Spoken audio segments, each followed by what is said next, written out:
Salam, axşamınız xeyir olsun, değerli izləyicilərim. Dünənki doğum günümüz çox gözəl keçdi. Hamı çox razıdır. Sanki doğum günü yox, bir festival idi, bir konsert idi. Çünki orada çox gözəl xalq artistləri var idi, sənətkarlar var idi, gözəl insanlar var idi. Hər birinizə təşəkkür edirəm. Bütün televiziya oradaydı, media oradaydı. Çox gözəl çəkimlər oldu.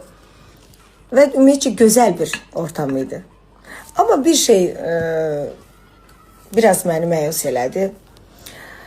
Bilmirəm hansı saytdır, bilmirəm. Ola bilər indi niyə? Reyting üçün, səhifə qaldırmaq üçün etməyin belə şeylər, mənim əzlərim.